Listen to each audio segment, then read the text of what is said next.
Alrighty guys, welcome back to another one. In today's video, we're going to be shooting some turkey hand loads. A lot of you guys have asked for it, so we've come up with what we think will work well. We're about to find out though. Rather than using stuff we know patterns well that we've done in the past, these are all, for the most part, pretty new loads that we have not done before. We actually, you can see down there, have Birchwood KC turkey targets, splatter paint, so that should be pretty interesting to see. We have 3 loads for 12 gauge, 1 2 3/4 inch, 1 3 inch, and 1 3.5 inch, and then we'll switch off the 10 gauge. And I've got, they're obviously 3.5. Everything from 2 ounces up through 2 3/4 ounces. No 3-ounce loads today, but we're going to try to get the speed off of them. Should be pretty fun, guys. 42 yards. Obviously, we're using the lead sled for precise shots. But let's get into it. Mossberg 835. And Josh has a True Glow TGX 151 something. I don't know, but it's the, actually you can see it right here.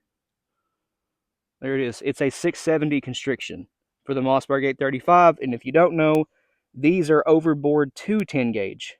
So 12 gauge shotgun with a 10 gauge overbore to help with patterns. But anyway, now let's get into it. The first load we have is a Winchester original AA compression form shell, 2 3/4 inch 12 gauge. We have it loaded with a Shaddai 209, 26 grains of long shot, Winchester WAA12R wad. If you don't have those, which I don't think you can get them anymore, use the Claybuster CB1138. It is a clone of that wad. 1.5 ounces of homemade number 6 shot. Thanks, Joseph, for that. And mix number 47 buffer, fold crimp, and it is sealed with clear fingernail polish. Wade Rush trick. We're at 42 yards. We're using the Mossberg 835, True Glow 670 constriction choke. I believe it's the tightest we have for this particular gun. We're going to be running over the chronograph, wait until my dog clears the firing line, which it looks like he has.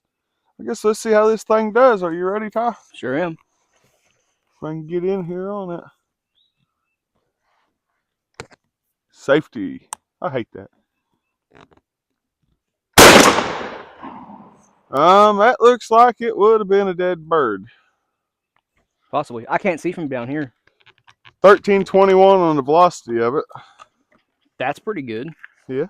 I didn't expect that high at only 26 grains, but then again, it is a tapered haul. Yeah. Haul looks fine. Yep. I ain't quite sure how many times that one's been fired. I use these. We both use them, and then just keep using them until they die, and then switch off to others. But I'm going to guess that's on its 8th firing, judging by the toastiness of it. But looks great. It'll go again. It sure will. Back in the box. Well, guys, that might have been a dead turkey. Looks like she's got one in the spine, a few in the little dangly thing. Quite a few in the body. Yeah.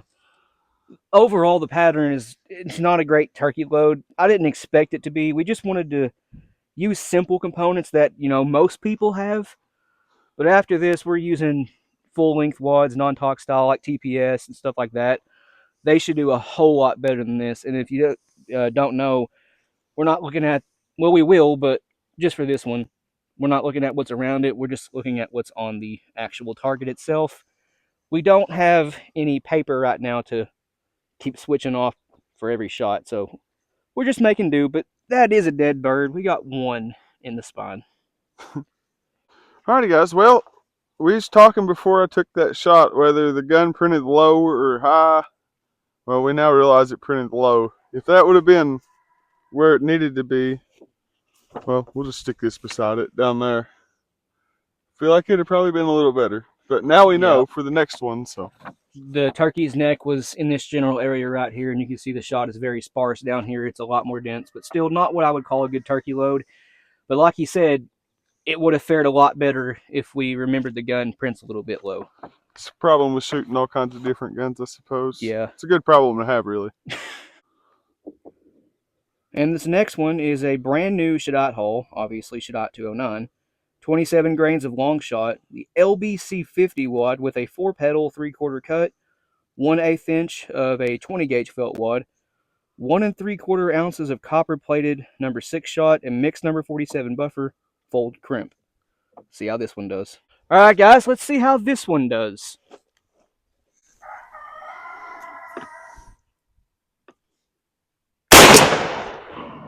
1349. Did that read it? Yeah. Okay.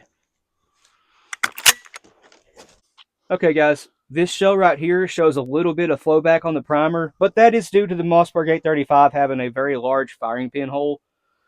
But otherwise, it looks okay. I would back it down to maybe 26 grains, though. But the rest of the shell looks just fine. Crimp held up. Let's see how it looks. All right, guys. I was aiming right here above the head, and obviously it's still printed low, but what we have on paper is a lot more dense than that last load.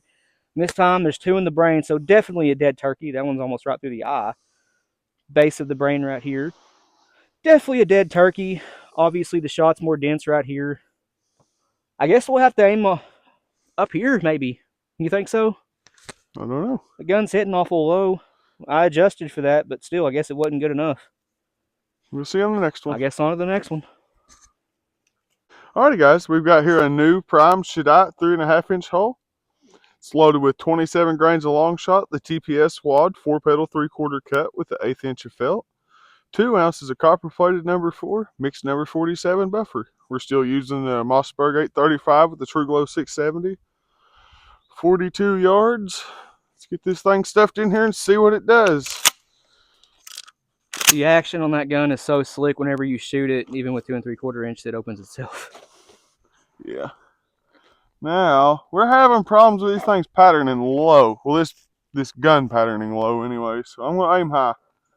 Hopefully not too high. Yeah, like I said, I thought I aimed high enough, but apparently not.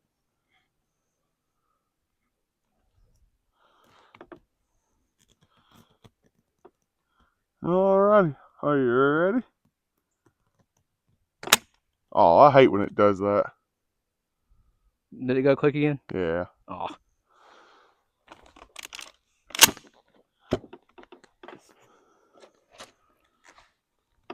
Alrighty, are you ready?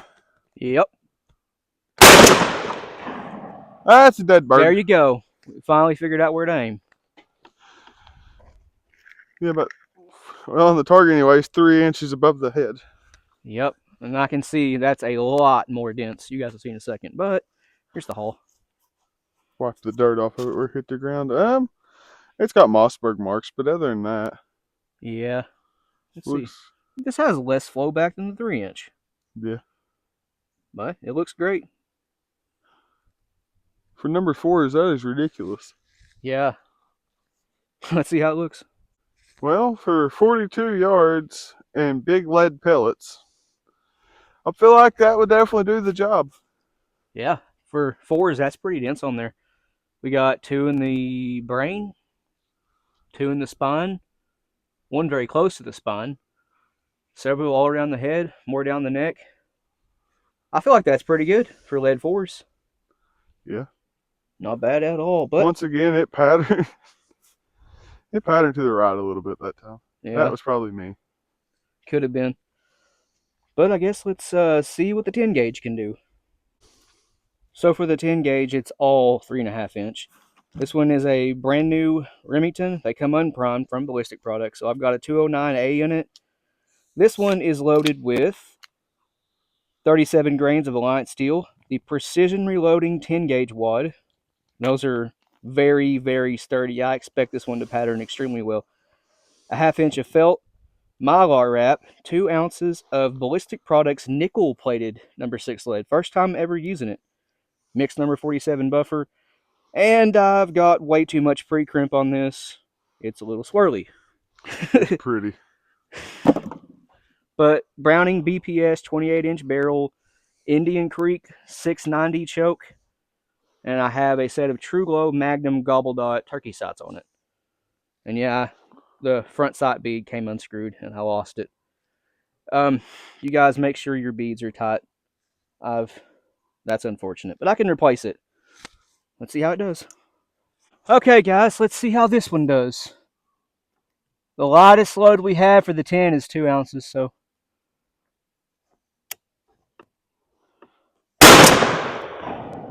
I see the wad, 1286.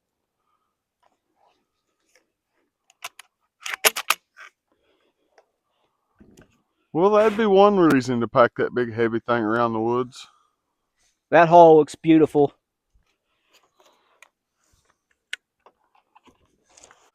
Guys, we're getting a little bit higher velocity than I would expect today. That's running 1286, 2-ounce 10 gauge. And that is published data. I just bumped the powder grain up one grain. Let's go see how it patterns. All right, guys, we have 4 in the brain. 1, 2, 3, 4. Yeah, 4 in the brain. There's 2 right here in the spine. Another one in the spine. And that's a pretty dense pattern. Now, the gun does hit a little bit low or high, so I was aiming here. Looks like we need to aim about right here to bring this pattern up, because you can see it's a lot more dense down here than it is up here. So we'll know that next time. But let's see what the next one can do.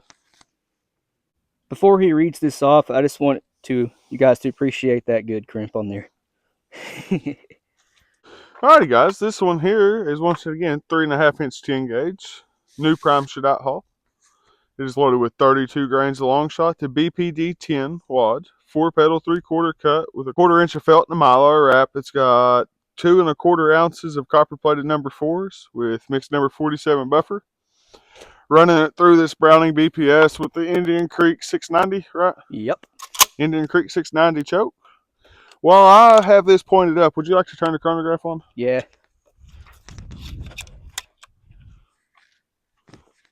Thank you, sir. Button was kind of stiff, guys. Almost got me. Almost couldn't push the button forward. It was so stiff. I'm just kidding. Alrighty. Are you ready? Yeah.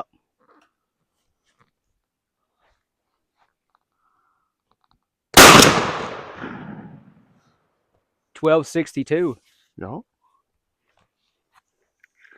And That one looks like you definitely got it in the point of aim, right?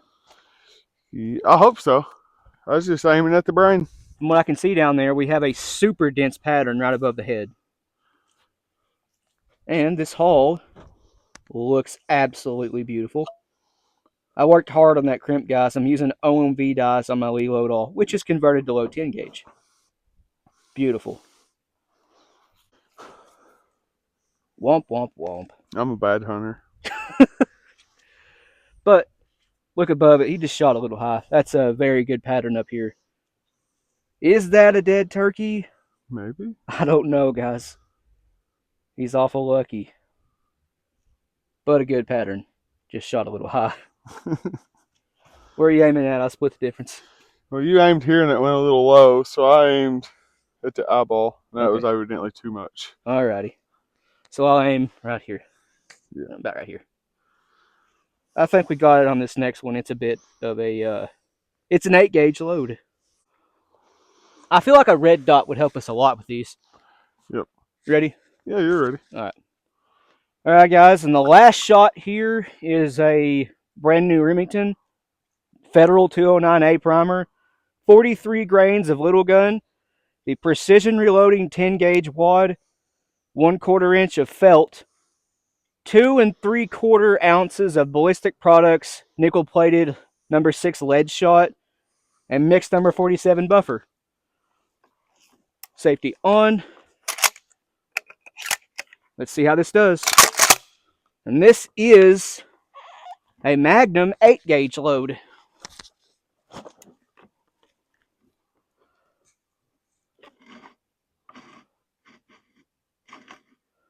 All right, you ready? Oh, yeah. That turkey wasn't ready. That turkey is done. That is by far the nastiest pattern yet. Like, it's good. That turkey has no neck or head. 1208 feet per second. That's what we needed right there, was just a load like that. Get you all zoomed in here. Oh, man. Feels great to end on a good one. What do you think, guys? You can see it from here. How does it look zoomed in? Well, there's no red left at all Really? on the head of the turkey. Anyways, Kind of wish I would have loaded one of them heavy loads for 12 gauge now. yeah. What's the hull look like? Hull looks beautiful, guys. Nothing wrong with it at all. Brassless, perfect. Primer's perfect. No flowback whatsoever. Crimp looks great. Now, we've done 3 ounces. Those loads are kind of hard to get to pattern well unless you use the Indian Creek 690. However, with the 1/4 inch of felt in the precision reloading 10 gauge wad, the 2 3/4 ounce payload, at least a 6 shot, fits perfectly, flush with the end of the wad. So probably an optimum load. Let's see how it looks. Excuse that rude ass plane wherever he may be, but turkey anybody? It looks like we have almost the TSS pattern out of that lead load of 6, 10 gauge. One in the brain, 2, 3, 4. Oh, sorry, one in the brain, 1, 2, 3, 4, 5, 6, 7. There's 7 in the spine, so overall, that is the best load in terms of lethal impacts. But also the pattern. Here's the core. You can see it starts to thin out around the edge of the paper. We have most of that shot on that paper. Now, in terms of recoil, we've offhanded a million of those by now. They're not horrible, but I'm not sure if that's something everyone wants to put up with, is that kind of recoil. But it's definitely worth it, unless you're shooting TSS.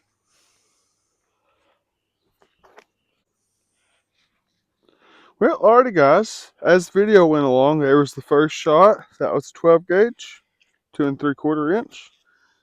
That was the next one, 3 inch. 12 gauge, 3.5 for the third shot. 10 gauge, 10 gauge, decimation. I mean 10 gauge. That next to last one of the 10 gauge would have been a good pattern, but it was just a little high shot. Oops. But anyways, all in all, I think the 10 gauge overall won. I don't know though, that 3.5 inch 12 gauge, yeah, it's definitely better than the first 10 gauge shell. yeah, well, Less hits on paper, but I think that was 4s versus 6s. But we have more lethal hits with the 3.5 inch 12 gauge. that one. Yeah. Center screen, I guess. To the right of the one with the hammer. Yeah, but those last 2 10 gauge loads by far had the best patterns. Too bad most of the second, this one right here, most of the pattern went off the paper, but we saw it on the board, so. Yep. I think we're going to take that one, though. And you'll see in an upcoming video as well, us shooting it with the 16 gauge and slugs, Oh just yeah. for the pure joy of it.